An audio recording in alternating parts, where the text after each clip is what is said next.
Bienvenido nuevamente a una nueva edición de nuestro webinar mensual en temas de salud. Aquí tenemos a nuestra doctora invitada, nuestra doctora especial, Yolimar Gil, que es infectólogo, y que vamos a hablar de un tema muy interesante. Vamos a hablar sobre el VIH, que es un descontrol ahorita, un repunte, unas noticias que ha aparecido en las redes sociales en las últimas semanas, descontrol en adolescentes. ¿Será realmente cierto esto? Ahí vamos a estar abordándolo de manera responsable y educativa esta temática. Siéntanse en la libertad de hacer sus preguntas, como siempre le digo, a lo largo de esta hora. Y bueno, doctora, gracias por aceptar esta invitación y por venir. Doctora Yolimar Gil, infectólogo médico. Realmente usted es médico de medicina interna, más de 10 años de graduada, de los cuales 7 lleva siendo especialista en infectología del Hospital Militar Carlos Arvelo. Bienvenido. Gracias, hola, buenas tardes, un placer estar aquí para desmentir un poquito lo que tenemos por allí rodando en las redes sociales. Si bien los casos de VIH suenan un poquito alarmantes si vamos a cifras mundiales, cabe destacar de que no estamos actualmente con un aumento de casos y que esos 8.000 casos que fueron mencionados por algunas personas a través de sus redes sociales son totalmente falsos. No tenemos 8.000 nuevos casos a nivel del estado Carabobo precisamente, ni siquiera a nivel nacional. Lo que sí cabe destacar es que alrededor de 3.900 casos día se registran a nivel mundial, de los cuales 3.100 corresponden al África subsahariana, dejándonos solo 900 casos a nivel mundial. Por ende, si hacemos números, podemos darnos cuenta nosotros de manera simple que es imposible que en Venezuela tengamos un número mayor de casos. Wow. Bueno, ya comenzamos en directo, ya desmitificando la noticia que, bueno, si bien es cierto, son números importantes que no hay que dejar de tomar en cuenta y darle importancia, pues tampoco es la cifra alarmante que se viene mencionando en varios medios, sobre todo digitales. Eso es importante siempre cuando vean, así si la fuente sea medianamente confiable, que lo vi en noticias, no sé qué, en Instagram, lo vi en TikTok. De verdad hay que irse a los números, a las estadísticas de las personas que están realmente calificadas para dar este tipo de información de manera responsable. Sí, en el momento que salga este tipo de datos es fácil buscar y verificar. Por ejemplo, tenemos las páginas nacionales a través del Ministerio de Salud, allí hay registros de cuántos casos tenemos y cómo estamos realmente. Si dudamos de los datos nacionales, nos podemos ir a páginas internacionales, principalmente la de ONU-SIDA, aunque se basan en estimaciones, dan unos números que más o menos se acercan a la realidad de cada uno de los países. Y Venezuela viene reportando a esta institución desde el año 2018 con lo que se llama el informe GAN y anteriormente con el informe UNGA. Siempre han existido datos, se han reportado, allí pueden verificar los datos también en las páginas de OPS y la página de OMS, obviamente. Otra opción serían páginas como de UNICEF, si quieren investigar sobre niños y adolescentes, ahí podrían conseguir información que es fidedigna y relevante. Mientras que en redes sociales podemos conseguir datos que no son acertados o sacados de contexto de lo que sucedió. Doctora, una pregunta, ¿qué factores creen que ha contribuido a que crezca esta bola de rumores, sobre todo aquí en Venezuela, específicamente en el estado Carabobo? Simple, el miedo. El miedo y el tabú que siempre ha desarrollado esta enfermedad. Desde la década de los 80 que inició o se dio a conocer lo que era la infección por VIH, la gente le ha tenido miedo.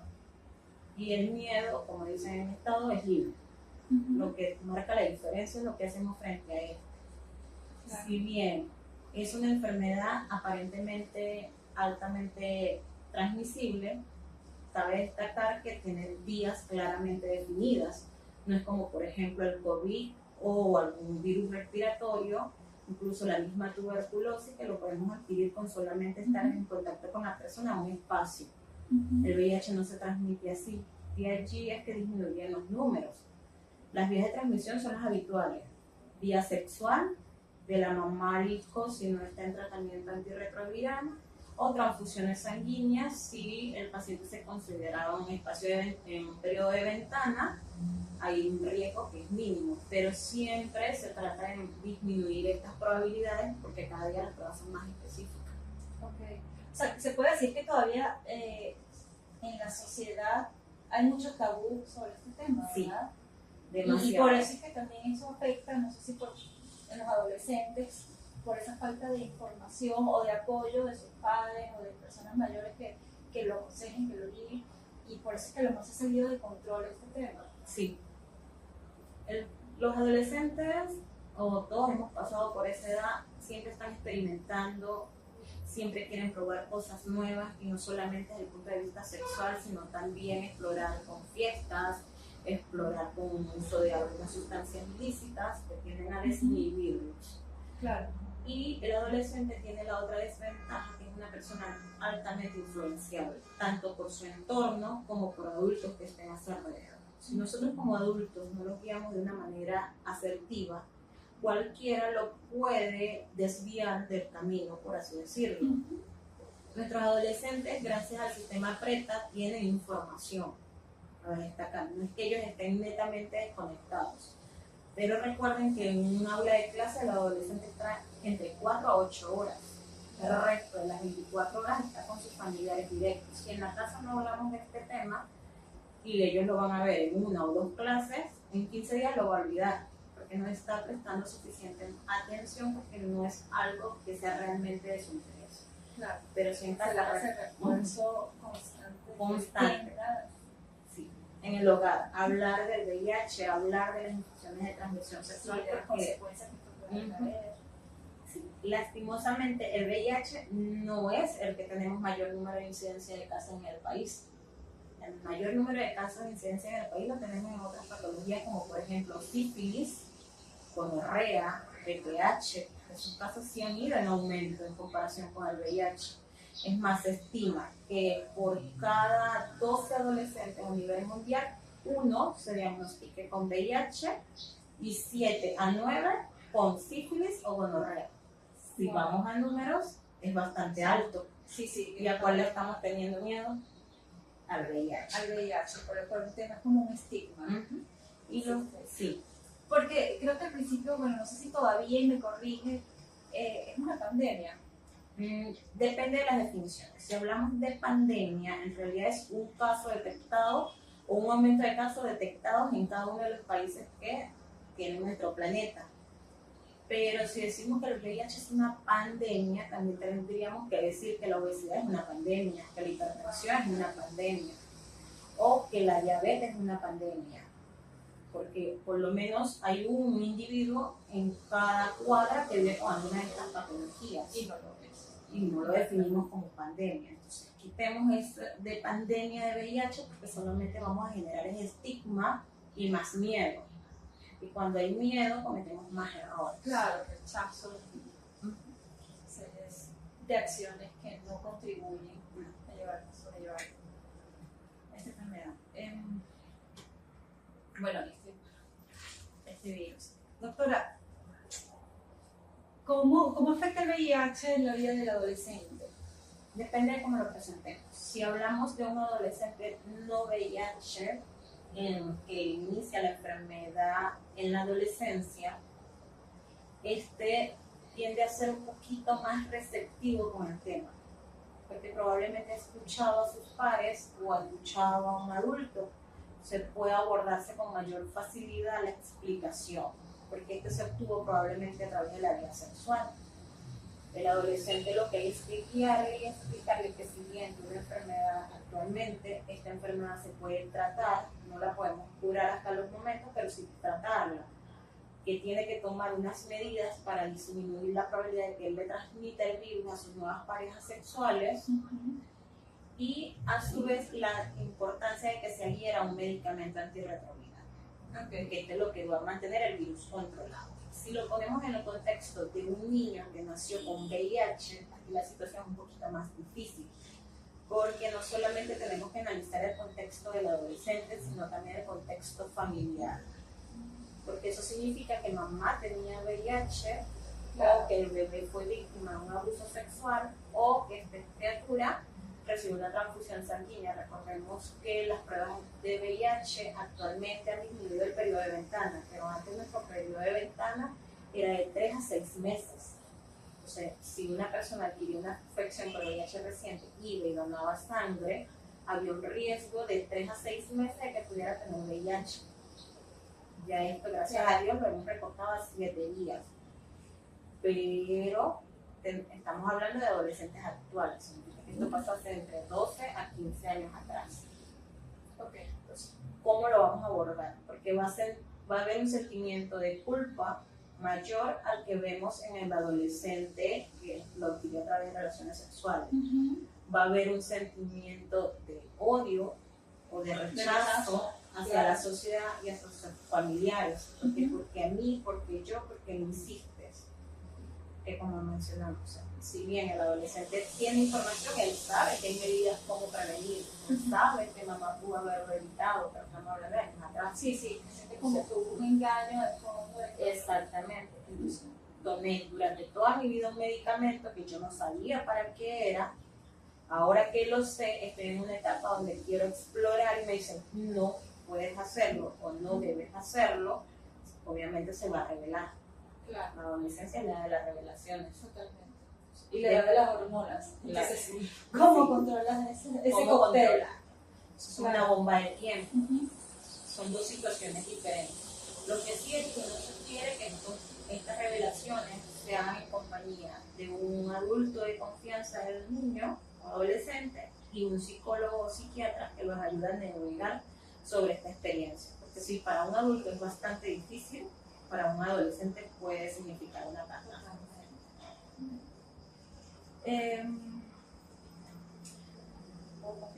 Sí, Ok. claro. Sí, una vez que ya el adolescente lo tenemos convencido, ya sabe de su diagnóstico, ya está bien abordado, sigue y se garantiza que mantenga su tratamiento antirretroviral, él puede seguir haciendo su vida exactamente igual a cualquier otro adolescente. Okay. No tiene restricciones respecto a qué puede o no comer, a qué sitios puede o no asistir.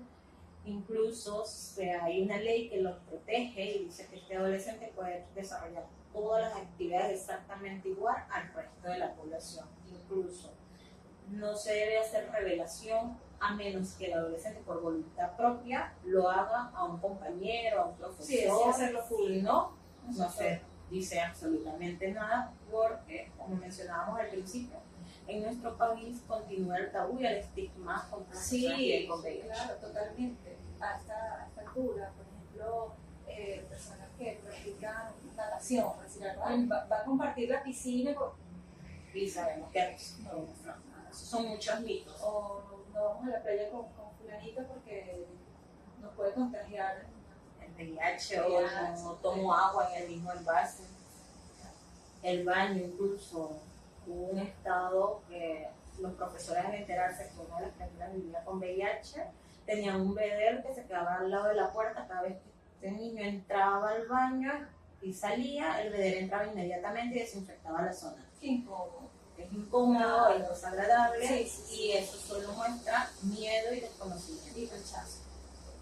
Porque sabemos Sí, que el porque virus no se saber que lo transmite. van a, igualito va a estar discriminado. Bueno, ahorita estamos hablando, vamos a retomar un poquito nuevamente, los recursos que están disponibles para los jóvenes afectados por el VIH. Hace rato usted mencionó la UNFPA, la UNFPA. Ok. Hay instituciones dedicadas a hablar con los adolescentes que viven con VIH. Lastimosamente aquí en Venezuela están principalmente en nuestras consultas de VIH, por ejemplo en el JM de Los Ríos, tienes la consulta de VIH, en el Hospital Clínico Universitario, tienes atención a los adolescentes que viven con VIH. Son las dos consultas más grandes. Fuera de allí hay instituciones de ONGs y otros hospitales que también brindan atención. Hay organismos internacionales que nos apoyan en lo que es la atención a los adolescentes. El UNPA, como mencionaba, no solamente se dedica al adolescente que vive con VIH, sino al adolescente en general. ¿Por qué? Porque nuestros adolescentes, de acuerdo a la LOCNA, tienen el derecho a asistir, bien sea acompañados o solos, a una consulta del adolescente. En esta consulta pueden abordar desde temas tan simples como la alimentación, que no son muy simples, hasta un poco más complejos como la sexualidad y la prevención, sobre todo del embarazo. Por eso, con el Ministerio de Salud se aperturaron muchísimas consultas del adolescente. Si no estoy equivocada, aquí en Distrito Capital hay 35 consultas de atención a los adolescentes, independientemente de si viven o no con VIH. Nosotros en redes sociales debemos tener restricciones, y quien pone las restricciones son los papás. En la parte educativa lo que podemos dar es consejería, decirle qué puede y qué no puede hacer. Algo que es fundamental es desde que tenemos un bebé, decirle el nombre real de sus partes genitales o sus partes anatómicas, porque aquí en Venezuela es muy popular decirle a la vagina la flor, no sé, cualquier cosa. Exacto. Eso no solamente disminuye que el pajarito. Exactamente, ponerle un nombre un poquito bonitos por suavizar la experiencia del niño. Esto solamente lo coloca en desventaja, porque como el niño le explica al adulto que el pajarito besó su flor, mamá puede entender que fue que vio un ave que se posó sobre una flor, claro, y nos marcarlo como un signo de abuso. Eso es de importancia. La hipersexualización de nuestros niños inicia muy temprana edad, cuando mamá le dice, ay, qué bonito perreas. Ay, espérate un poquito más. El acceso, claro, dale como tu prima, no sé quién, y baila, y no sé, sí, lo he visto muchísimos videos, eso a mí me alarma muchísimo. Para algunos papás es muy bonito, es gracioso. Sí, como que extrovertida, mira cómo baila, y cuando sea grande eso va a ser candela, y lo ven como un chiste totalmente. Exacto. O hacer preguntas inadecuadas a los niños o a los adolescentes. Ahí estás bien bonita, ¿cuántos novios tienes? Exacto. En vez de vanagloriar o exaltar lo que realmente es, qué inteligente eres, mira, vas bien al colegio, cómo te está yendo, cómo te sientes con tu entorno. Sí hay que decirle que son bonitas, que su autoestima a veces lo requiere, pero desde el respeto y desde el lenguaje adecuado según su edad, totalmente de acuerdo. En cuanto a los retos virales, ahorita hay muchísimos, y hay, por ejemplo, el juego de la guayaba o el reto del reloj, es donde un grupo de adolescentes pongamos el reto del reloj. ¿Recuerdan la botellita? Claro. Es muy similar. Hacen un círculo y en el centro hay un adolescente. Este adolescente va a decir un número al azar, pongámoslo a las 3:15. Entonces significa que entre las personas que estén desde las 3 a las 3:15, que pueden haber, dependiendo de la cantidad de niños que coloquen, 5 o menos, ella o él le va a practicar algún tipo de actividad sexual, predominantemente el sexo oral. Eso es muy común. Ese es un reto que está ahorita en las redes. Tanto en redes sociales como de conocimiento entre los adolescentes. Sí van a haber colegios donde esto no se escucha tan común, hay colegios que es mucho más común. Esto no discrimina colegios ni públicos ni privados. Porque nada, es más, cuando yo comencé en sé de fuentes de colegios altos y colegios y escuelas públicas también, por supuesto, y esto no discrimina. No es un tema de social, no es un tema de dinero, o sea, esto es todo por igual. Está simple. Acá el acceso que nosotros a dispositivos móviles. Lo otro es el dashing o sexting, que es que se comunican con imágenes sexuales. Y es claro, inicio como un juego, algo de como muéstrame cómo estás vestido, y va a ir escalando. Igual es cuestión de consejería, como nosotros llevemos el tema. Lo principal es romper los tabúes. El adolescente va a practicar actividad sexual. En el 70 al 80% de los casos. Muy pocos adolescentes no van a tener actividad sexual antes de los 17 años. La gran mayoría lo va a hacer. Entonces, si nosotros no conversamos con ellos, están en desventaja. Claro. No es que estemos llamando a que seamos abiertos sexualmente, sino que entendamos que ellos están experimentando, que brindémosles herramientas para que al momento de tomar una decisión tengan como uno de los lemas que tiene el país, que es sexualidad segura y satisfactoria. Que nuestro adolescente pueda decir no y nuestro adolescente lo entienda y se pare. Que nuestro adolescente pueda decir no y nuestro adolescente no lo saque a la calle diciendo que tiene una sexualidad dudosa. Sí, sí. Esto tenemos que brindarle esas herramientas de seguridad. Segundo, recordar que si bien las redes sociales les muestra exhibirse un poquito extra de su cuerpo, bailar de una forma determinada, las músicas o las canciones actuales y antiguas, porque estoy viendo algunas canciones antiguas, tienen un lenguaje un poquito soez, es guiar. Es decir, si bien la canción dice perrea o colócate de esta forma, mira, mi amor, no lo hagas hasta este punto, o tú como masculino no te excedas de Sí, que sepas discernir desde dónde está bien escuchar algo hasta decir, no me tengo por qué sentir identificada, a juro, porque el resto lo hace. Entonces, es crearle también, como parte de la crianza, ser responsable y autocuidarse. Sí. Y ese sistema inicia antes de los 9 años. Después de los 9 años, si usted no educó a su adolescente, lo dejó vulnerable. Porque a partir de los 10 inicia la preadolescencia y de ahí en adelante nosotros somos el enemigo. No somos la imagen a seguir. Más bien ellos se van a enfrentar a lo que nosotros le digamos. Tratar de no crear una brecha de discusión, sino un punto de negociación. De comunicación y negociación. Exacto. Sin exceder, porque también está el otro extremo de que, ser demasiado permisivo. Sí, muy permisivo, como aquello de la educación respetuosa, entonces exceden los límites y tergiversan realmente el concepto de esa enseñanza, ese tipo de enseñanza. Entonces, no somos amigos de nuestros hijos. No. Pero sí somos un puente de comunicación donde ellos se sientan en un puerto seguro, un sitio como que aquí no me va a juzgar mi mamá, me va a escuchar. Comete un error, sí, seguramente me lo va a decir y no está mal, pero que quiero que me aconseje cómo afrontarlo. Entonces, esa es como la parte más retadora, como madre lo digo, sí, de criar un adolescente. Pero se puede hacer. Me parece, uno tiene que ser democrático, pero recuerden que yo soy el presidente del país, soy quien pone las normas. Exactamente. Yo te escucho, te entiendo, te guío, pero aquí están unas normas que son fijas. Hay que respetar, claro. Lo que hay que negociar.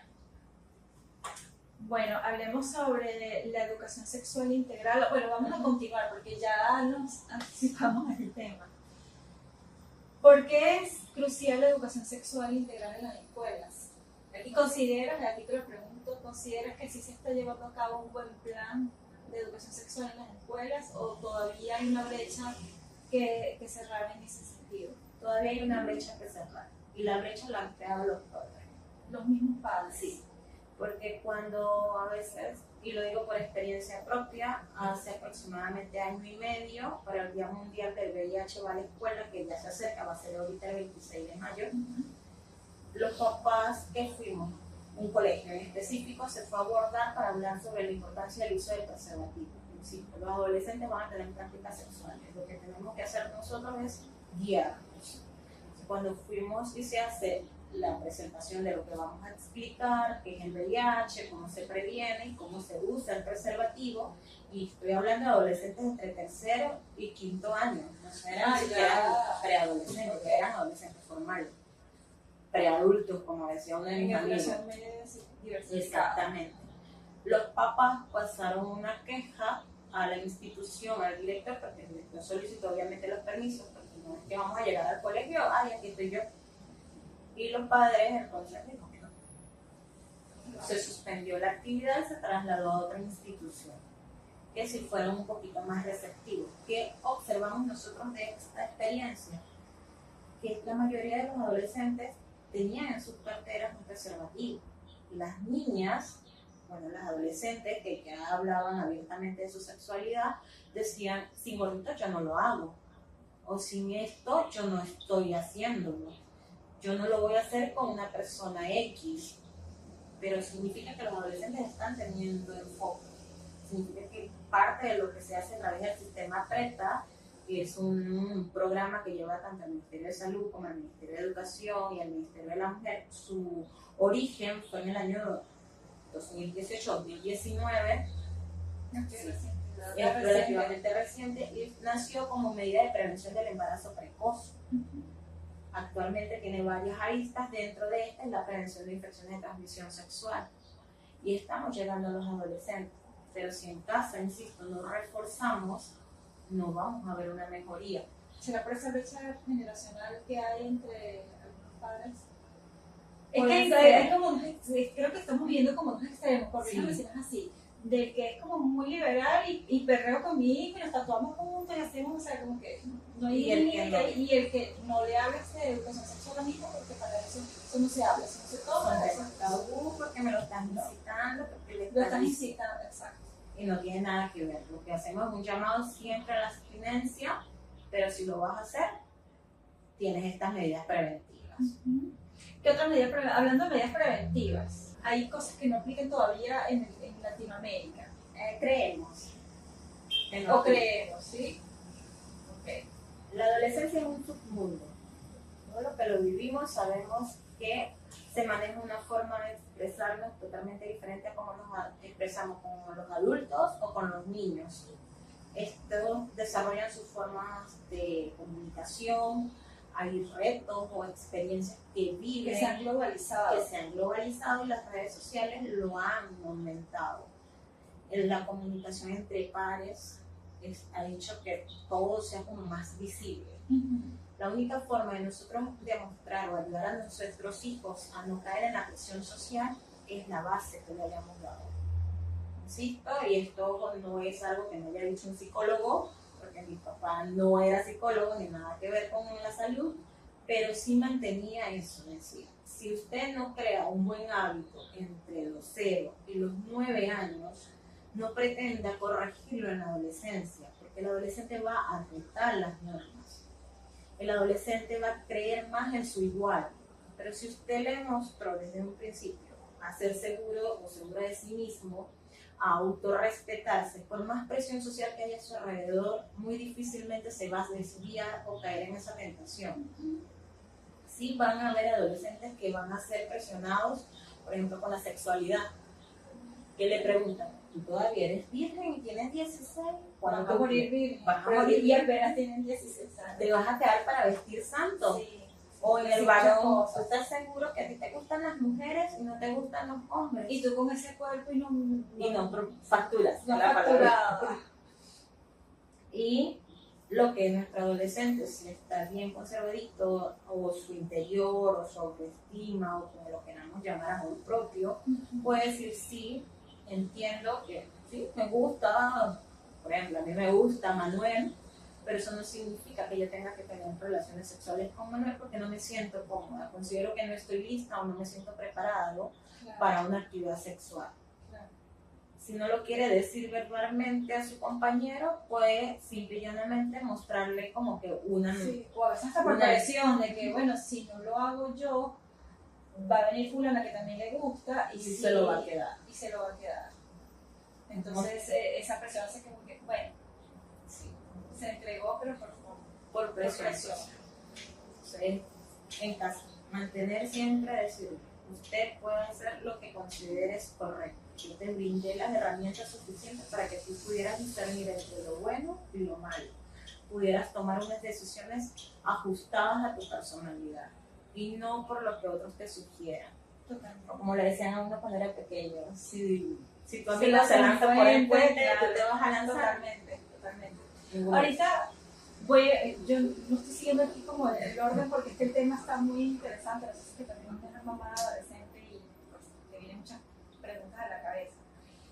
Hace rato estaba diciendo algo muy importante antes de que comenzara el webinar, estábamos las dos conversando previo a que comenzara el webinar, sobre que ya el adolescente a partir de los 13 años tiene la libertad de decidir asistir a un centro médico para que lo guíen, lo orienten sexualmente sin necesidad de tener la presencia de un representante, un padre, un adulto. Exacto. Sí. En la LOCNA, el artículo 50, dice que ya el adolescente puede acudir a consulta solo, sin acompañamiento de un tutor o un adulto de confianza o un familiar, principalmente los padres. Si hay en las leyes siempre hay como que aristas que hay que tener consideraciones, pero por ejemplo para la salud sexual y reproductiva el adolescente puede ir a una de estas consultas de adolescentólogo, perdón por el enredo, pero es que un poquito sí. Okay. Puede ir a sus consultas y pedir información. Incluso si el adolescente lo solicita, puede acceder a medidas de prevención de embarazo o prevención de algunas ITS sin tener un consentimiento informado por parte de los padres. Donde que causaría un poquito de, digamos, controversia al momento de hacer diagnósticos específicos, como por ejemplo VIH, sífilis o gonorrea, siempre se le aconseja que vaya en compañía de un tutor o un superior de confianza. Que recuerden que son unos diagnósticos un poquito difíciles para un adulto, para un adolescente no van a ser un mayor. Sí, toco este tema porque hace unos minutos estamos hablando de, bueno, esa reserva que tienen los adolescentes porque entienden que no tienen esa conexión con los papás de abrirse a hablarlo abiertamente. Entonces, capaz, como si hay conciencia en las escuelas, algunas escuelas sí han recibido información y están claros de que ya iniciaron una actividad sexual y necesitan tener más información, sí, pues tienen la libertad ahora de asistir. Bueno, ya hemos hablado del rol de las redes sociales en la educación del VIH. ¿Usted cree que las redes sociales ahorita qué rol juegan? ¿Incita a los niños a practicar, formar parte de estos retos y hacerlos más promiscuos? ¿O si se puede utilizar las redes sociales para crear conciencia? Sí se pueden utilizar para crear conciencia. Sí, considero que actualmente se ha desvirtualizado. Sí. El detalle es que lo hacen en instituciones nacionales o organismos como OPS, UNICEF, UNPA, instituciones como por ejemplo Acción Solidaria aquí en Venezuela, Red Venezolana de Gente Positiva, MAVIC, hacen actividades de capacitación para los adolescentes en redes sociales. Pero hacer redes sociales es muy fácil que el adolescente lo pase porque no le interesa. Claro. Esa es la desventaja de las redes sociales, digamos. Pero sí hay instituciones que están haciendo un esfuerzo activo, constante de crear, de hacer. Sí, incluso no sé si recuerdan, a finales del año pasado, mediados, hubo muchas reproducciones de propaganda de la importancia de la prevención de las transmisiones de ITS a través de canales nacionales. Hubo temas sobre la sexodiversidad, se tocó tema de lo que era la masturbación, que eso levantó mucho polvo, incluso hubo que quitar esa programación porque muchos papás se quejaron. Entonces, sí, claro. Ese tema que acaba de mencionar bueno, ahora tantos géneros de sexualidad que hay ahorita, pues eso también contribuye ha hecho que incremente este número de casos. Contribuye de cierta forma porque nuestros adolescentes, así como los adultos, practican tríos y orgías, los adolescentes lo están haciendo. Claro. Y en este tipo de actividad sexual se pueden dar muchas vías de conexión, por así mencionarlo. Lo que cabe destacar es que en las relaciones entre hombres que tienen sexo con hombres es receptivo, tiene mayor riesgo de adquirir la infección porque al tener sexo anal, y esto aplica también para las mujeres, tanto como el sexo vaginal como el sexo anal, es porque el semen se va a quedar almacenado en esta cavidad. Mientras que el que penetra, para hablarlo directamente, solamente entra y sale. Disminuye las probabilidades de que esta persona adquiera la infección. Claro. Hablando de temas de prevención y pruebas, ¿cuáles son los métodos, más allá de la educación, del uso del preservativo, que se le puede brindar a nuestros hijos, a uno mismo como joven, para protegerse del VIH? Lo primero es hacerse la prueba. Yo creo que eso es lo fundamental. Si nos hacemos la prueba de VIH, independientemente de nuestra edad o género o orientación sexual, podemos detectar a tiempo las infecciones de transmisión sexual. VIH debería hacerse a partir de la primera vez que usted tuvo una actividad sexual y repetirla, lo ideal, 2 veces al año, lo deseado, por lo menos una, o por lo menos después de cada cambio de pareja sexual. La prueba de VIH deberíamos de hacernoslas ambos, o sea, tanto hombre como mujer, vamos a iniciar una actividad sexual, hagámonos una prueba.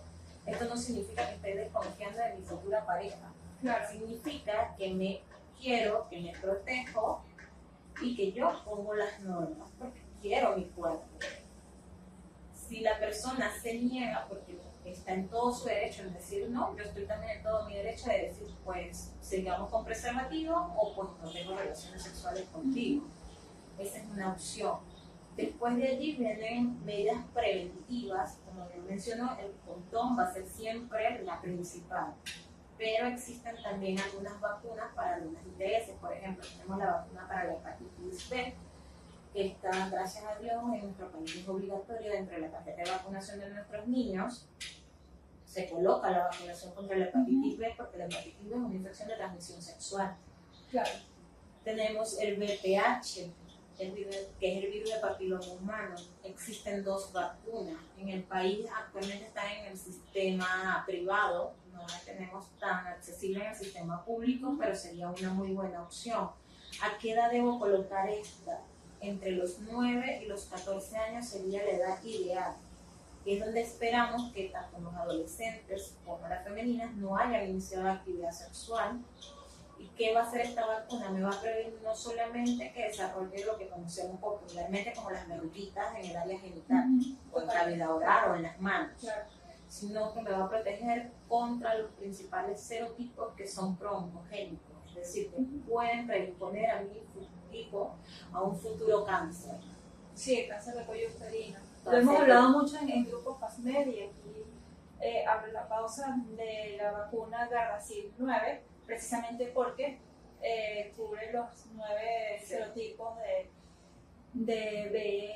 VPH. Entonces, es importante, no hasta los 14, no, no tiene límite de edad, tengo entendido. no tiene límites. Pero Lo los ideal. niños, indistintamente, si usted quiere hacerle un favor a sus hijos, puede vacunarlos para prevenirlos. Yo no debería hacerle un favor. Yo creo que es así como usted Pero ama ama a su hijo responsable, ¿verdad? y Del amor. ajá, y le compra un celular, Exacto. ámalo el doble y colóquele esta vacuna. Yo sé que la vacuna puede en algunos casos Creo que daba el mejor sí, ser un poquito costosa, pero es la mejor opción. Vas a proteger a tu hijo del cáncer a futuro. más costoso y en todos sentidos sale un dispositivo móvil, un teléfono. Ujú, sí. Entonces, son 2 dosis, creo que de 4, ¿de qué? Son 3. Son de 9 a 14 años, creo que son 2 dosis, a partir de los 14 años son 3 Y de- dosis, ¿me corrige? Sí, eso va a variar, recuerda los rangos de edad. Por lo general son 3 dosis. Ok. Si está en plena adolescencia o es un adulto, si es un niño menor de 12 años, se coloca una tercera dosis, bien sea a los 9 meses o en los 3 a 4 años posteriores. Esto para aumentar la biodisponibilidad del producto en sangre. Claro. Bueno, y aparte, bueno, como lo acaba de mencionar, y vale la pena recalcarlo, también protege las probabilidades de cáncer, Sí, porque es cáncer de cuello uterino. esa es la principal causa. Después de allí tenemos sea anal, sea a nivel oral, o lengua, úvula, Claro. puede sin práctica sexo oral. El sea de pene, que no solamente las mujeres pueden sufrir de cáncer, también los hombres. Entonces, Claro. esto es, yo considero que en vez de regalarle en diciembre a mi adolescente un dispositivo electrónico o una patineta de última revolución, qué sé yo, Sí, yo creo que compro la llamaba vacuna y se la administro. lo más responsable que se puede hacer en este espacio, en este momento. Sí, por vacunar. Después de allí tenemos una tercera forma de prevenir no solamente el VIH, sino todas las demás ITS, con algo que se llama prevención combinada. Gracias a Dios acá en Venezuela está pronto a iniciarse. No sé si han escuchado de una pastilla que se utiliza para prevenir el VIH, también conocida como PrEP o profilaxis preexposición, la pastillita azul o la pastillita del día después. Esta pastilla funciona exactamente igual que el anticonceptivo del día después. Se puede tomar, perdón, no exactamente igual, ahí me salió con eso. Existen 2 vías de prevención. PrEP y PrEP. PrEP es prevención a la transmisión sexual. Okay. Este lo vamos a tomar como el anticonceptivo oral normal, o sea, de lunes a lunes durante 28 días. Okay, bueno, A diferencia, exactamente, es que no hacemos periodos de descanso. No, okay. Este es lo la contigo. es continuo. Esta es la que se va a probar en Venezuela. Pero, como siempre digo, hay aristas en todo. Si es una relación, sobre todo los que son hombres que tienen sexo con hombres, durante las cuales la actividad sexual es 2 o 3 veces al mes, aquí se llamaría PrEP a demanda. Okay. Lo daría unos días antes, el día durante y un día después de la Se puede actividad hacer sexual. cada vez que ocurra. Sí, pero no debería ser el ideal. Exacto. Es igual como He escuchado que no es algo como para tomarlo a la ligera y que bueno, con la pastilla ya me siento protegida. Borrón y cuenta nueva. Hay que ser muy consecuente, porque de ahí es donde viene el truquito para que el medicamento funcione. Si es pre a demanda, tienes que tomártela por lo menos un día antes de la actividad sexual, el día de la actividad sexual y el día después. Eso tiene un rango de horas bien específico. Okay. Si tú rompes este ciclo, las probabilidades de adquirir la infección por VIH son exactamente las mismas a no haber tomado nada. Si es un PrEP que se toma todos los días, la probabilidad de adquirir el VIH disminuye de 0 a 0,1%. Okay. Si, por ejemplo, pongamos nuestros adolescentes, salió de fiesta, me dice, porque mi adolescente tiene suficiente confianza conmigo, mamá, tuve una actividad sexual con Patricia o con José Manuel, hicimos un trío, mamá, el condón se rompió, no me acuerdo. Tenemos mamás muy liberales. O esto debería de nuestro adolescente poder comunicar. Agarramos nuestro adolescente y podemos ir a cualquier institución de salud, principalmente aquí en Caracas sería Hospital Militar Carlos Arbelo, Hospital Universitario de Caracas, JN Los Ríos, UCB con el Clínico Universitario, Magallanes de Katia, me faltan dos, José Gregorio Hernández, que es de Cotiza, y la Maternidad Concepción Palacio, y ahí podría estar disponible lo que sería PEP, que era la que me había confundido al principio, que es profilaxis post-exposición. Así como le podemos dar la tabletica para evitar el embarazo, le podemos dar esta tabletica que va a disminuir las probabilidades de que tenga el virus. Pero igual obedece un rango de tiempo específico. Tenemos exactamente de 12 a 72 horas para dar la primera tableta. Exactamente. Sí. Son como medidas. Respecto a las demás ITS, también podemos utilizar medidas de prevención. Actualmente en el país no están autorizadas, siguen de debate a nivel mundial porque no queremos aumentar las probabilidades de tener tasas de resistencia por uso indiscriminado. Como les mencionaba, acá en el país va a haber prevención combinada. Ya se dispersa a nivel de las farmacias, sobre todo en farmacéuticos, hay venta de PrEP. Que tenofovir la milurina o tenofovir tricitabina, el Ministerio de Salud lo va a dispensar de manera gratuita y va acompañada del preservativo y el lubricante. Eso hay que recordar. El PrEP solo previene el VIH, las demás ITS quedan fuera. Claro, es limitante. ¿Con qué frecuencia se hacen este tipo de pruebas de VIH? Depende. Lo ideal es que sea, como mencioné, está muy activa sexualmente. no necesariamente. Eso ¿No? es un mito. Uno de los mitos era que si eres sexualmente activa o muy promiscua o promiscua, ¿quién se debe hacer la prueba de VIH? Que la prueba de VIH es para las personas que tienen sexo con hombres o que trabajan en instituciones, digamos, de satisfacción sexual. Okay. Estas son las que deben realizarse la prueba. No. La prueba no la debemos realizar absolutamente todos a partir del primer o la primera actividad sexual. Esa debería ser nuestra primera prueba. Después de allí realizárnosla cada 6 meses, como máximo, una vez al año, independientemente de cuán activo sexualmente yo sea, Claro. o de cuánto tiempo yo tenga de relación con una persona. Porque, bien, pues al bicho, para vemos corazones no sabemos. Sí, Puede estar conmigo como puede estar con un tercero, incluso en la década de los O no 90. sabes qué antepasado de esa Exactamente. persona y te contagias. A finales de la década Se de los pega 90 bastante. hubo una campaña publicitaria que decía, no solamente estoy contigo, sino también con tu pasado. Claro, sí, la recuerdo. No sé si la recuerdas. Sí, totalmente. Bueno, eso sigue aplicando. No solamente estamos con esa persona, sino con las personas que estuvieron previamente. Por ende, debemos hacernos la prueba. Si hubo una relación sexual de riesgo, recordemos esa ruptura del condón. Usted se hace la prueba el primer día, cuando hubo el problema que se rompió el condón, se la hizo. Si dio negativa, significa que usted no tiene nada en ese momento. Se debe hacer un segundo control a los 14 días, un tercer control al mes y un último control a los 3 meses. Si todas estas dan negativas, significa que no adquirió la infección.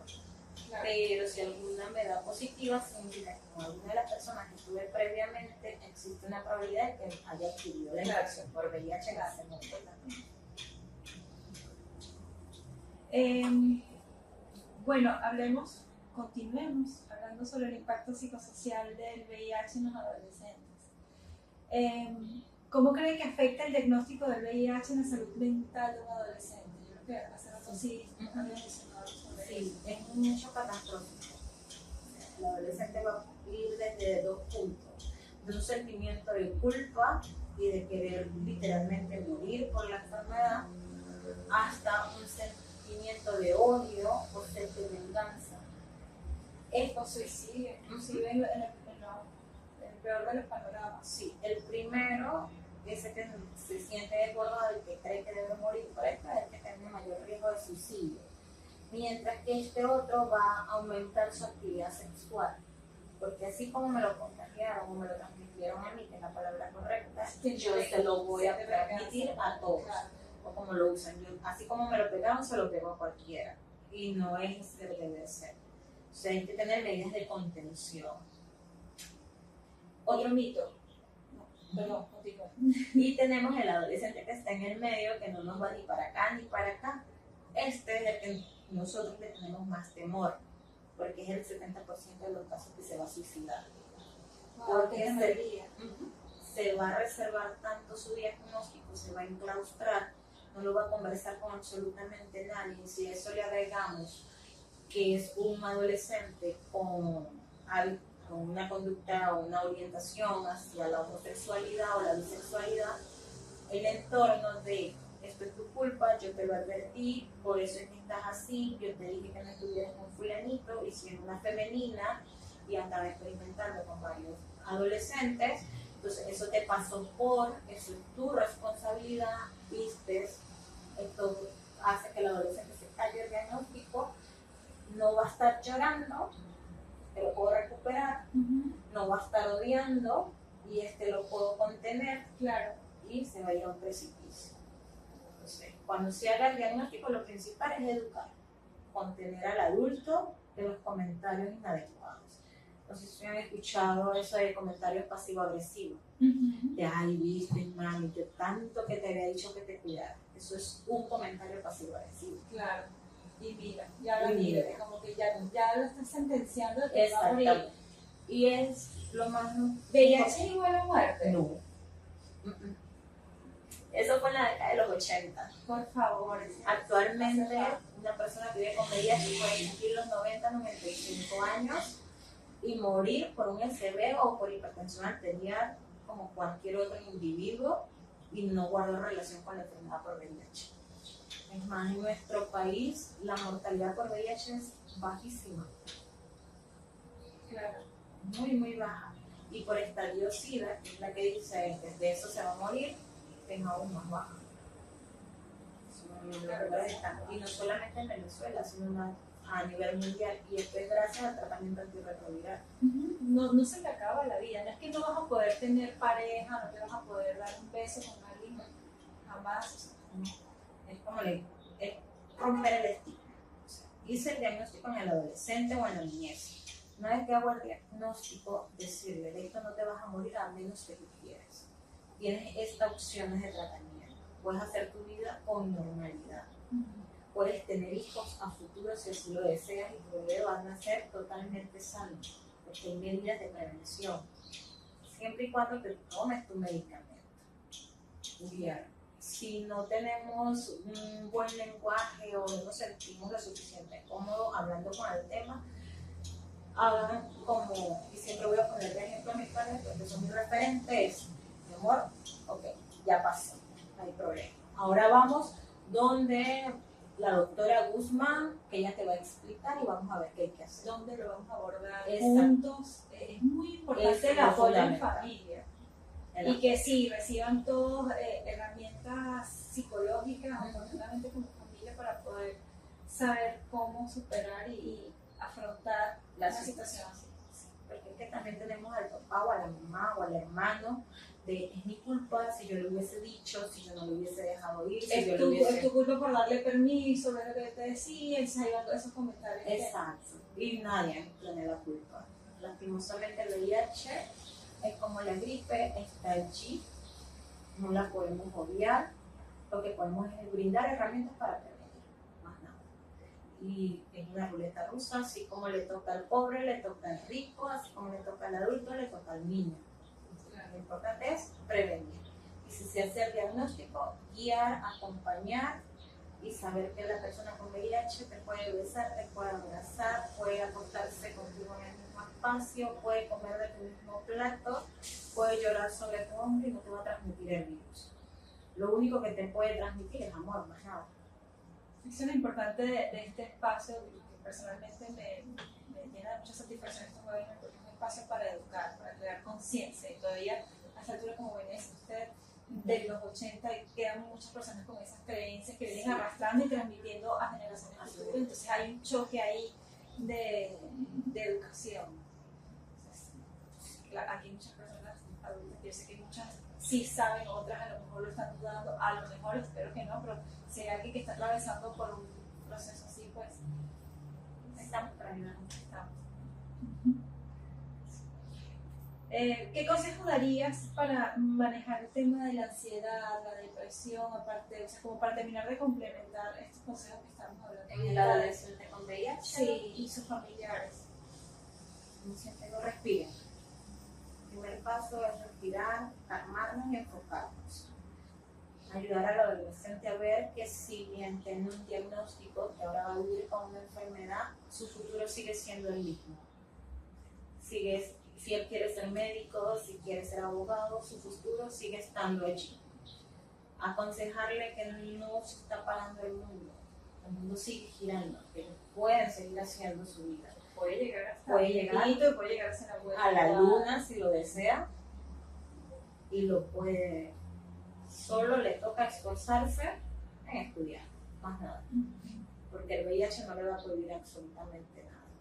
Lo que sí se les también es aconsejarles no divulgar su diagnóstico a menos que no haya una buena conexión o un buen nivel de confianza con este otro Motivo adolescente. del peso mayor que tiene que decir, sí, tengo esta conexión, en algún momento con una pareja, no sé, se va a casar, y Puede. mira, yo tengo esta conexión. Sí. Si desea decirlo, insisto, usted no le dice a su pareja, yo soy diabética, ¿podemos casarnos? Claro. No. Eso no es algo que sea netamente necesario de divulgar, a menos que se sienta totalmente cómodo, y yo espero en un futuro que podamos hablar del VIH como hablamos de la diabetes y la hipertensión, sin ningún temor. Pero los adolescentes son inocentes, son unos maestros para el bullying. Sí, y son muy vulnerables también. Y nuestro adolescente está en una condición de vulnerabilidad. Pueden hacerle daño, entonces resérvate tu diagnóstico hasta que estés en un entorno de buena confianza. Las amistades en la adolescencia son como una montaña rusa. En la mañana nos queremos, en las tardes nos podemos odiar, y un secreto que te pude haber dado en este momento, puedo haberlo expuesto a futuro. Claro. Entonces, guardarte tu diagnóstico para evitar el estigma y la discriminación. 3 formas de diagnosticar el VIH. Una es la prueba serológica que se llama ELISA de 4ª generación, que es la más actualizada. Hay ELISA de 3ª generación, esta es una muestra de sangre y te la pueden hacer en un laboratorio tanto público como privado. Tiene un tiempo de resultado de aproximadamente 24 horas como máximo, y ya te dicen si está positivo si está negativo. Esta sola prueba no hace diagnóstico, necesitamos por lo menos tener una segunda prueba para poder decir con certeza que la persona está con diagnóstico de VIH, porque recuerden que hay falsos positivos. Claro. Segunda prueba que podemos utilizar, las PDR o pruebas de diagnóstico rápido. ¿Se acuerdan la prueba del COVID? Claro. Esa pruebita que te pinchaban o te hacían el hisopado, le colocaban un par de gotitas, 15 a 20 minutos, podemos tener un resultado. De esas tenemos tanto de tercera como de cuarta generación y están disponibles más que todo en los centros de salud. En la parte de salud materna y salud del adolescente, donde podemos conseguirlas. Si no, en las coordinaciones regionales de VIH. Cualquiera se la puede hacer, igual tiene su riesgo de falso positivo.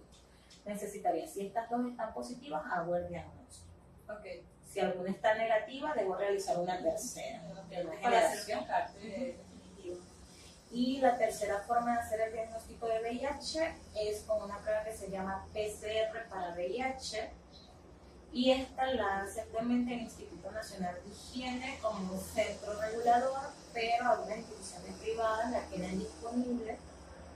No es muy costosa y es la que se utiliza para los niños. Cuando hablo de niños son menores de 24 meses, perdón. Lo ideal, menores de 18. Okay. Porque en los bebés no se hace ninguna de estas, ni ELISA ni PDR. Esto es un error común en las maternidades. Que le hacen pruebas rápidas o ELISA a un bebé cuando estas dos marcan anticuerpos y pueden ser los anticuerpos de la mamá, no significa que el bebé tenga VIH. Entonces eso me lleva a un mal diagnóstico. Si es un bebé mayor de 2 añitos, le hago esta prueba. Si es un bebé menor de 2 añitos, le hago PCR. Ok. Sí, va a ser como más preciso el resultado. Exactamente. Doctora, para finalizar, está maravilloso este webinar. Para las personas que se conectaron tarde, bueno, como saben, aquí lo vamos a dejar en el canal de YouTube, siempre para que lo tengan a la mano y puedan tomar nota de toda esta información valiosa que nos ha dado la doctora Yolimar. Como conclusión, ¿con qué consejo quieres cerrar? Hacerse una prueba. Yo creo que la única forma es hacerse la prueba y hablemos de VIH. Hay una campaña muy popular de Taller Venezolana de VIH que invita a hablar del tema. Hablemos. Que el VIH no sea un tema nada más de conversar cuando exploten las redes. Que no solamente esto está ocurriendo en Venezuela, esto está ocurriendo en todo el planeta. O sea, hablemos de VIH, hablemos de prevención y hagamos de la prueba. Usted no sabe si vive con VIH y lo desconoce. Porque si bien confirmado tenemos 36 millones de personas viviendo con VIH a nivel mundial, hay alrededor de 10.000 que lo desconocen, que pueden llegar hasta los 10 millones. Entonces, lo fundamental es hacerte la prueba. Y como dice la sociedad es, aprovecha esa gota de sangre y hazte cuál. Hazte la prueba de VIH, hazte la prueba de hepatitis B, hazte la prueba de hepatitis C y hazte sífilis. Son las 4 patologías que puedo diagnosticar con una misma gota de sangre y es fácil. No duele y en 15 a 20 minutos podemos tener un resultado si es una prueba rápida o en 24 horas. Certero. Bueno, muchísimas gracias por aceptar esta invitación nuevamente. Yo siempre digo que la educación es una herramienta poderosa y más allá de eso, ante cualquier inquietud, cualquier mensaje que se vea en las redes sociales, por favor, valídenlo, hay que documentarse en las páginas, en las fuentes que realmente van a dar los indicativos reales y correctos ante cualquier repunte, en este caso que estamos hablando de la temática del VIH en adolescentes. Si bien no es cierto porque identificó que el repunte alarmante en Valencia es falso, igual hay un importante número que siempre está ahí presente, que no es de ahorita, viene arrastrándose desde los 80 para acá, los 90, y seguramente va a continuar. Entonces tampoco hay que restarle importancia. Sí. Recordemos que el VIH es una enfermedad crónica, es lo principal. Este paciente que entra dentro de los 36 millones que viven en el mundo con VIH pudo haber adquirido la infección en la década de los 80 y aún está vivo. Como puedes tener uno que es reciente diagnóstico. Claro. no nos alarmemos, el VIH existe, probablemente va a seguir Y se existiendo. puede convivir. Se puede vivir con el VIH, recordar que indetectable es igual a intransmisible, que si se toma su tratamiento bien adherido no va a transmitir el VIH absolutamente a nadie, que ya no existen los, ¿cómo se llaman? Los transmisores, y que me dio la palabra exacta, que utilizaban en la antigüedad, bueno, ni tan antigüedad,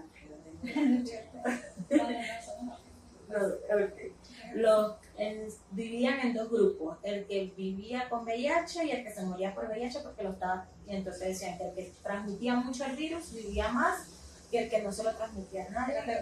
Exactamente, esos son mitos, eso es totalmente falso. Las personas que viven con VIH viven exactamente el mismo tiempo, sea que transmitió el virus a 10 como que se lo transmitió a 8.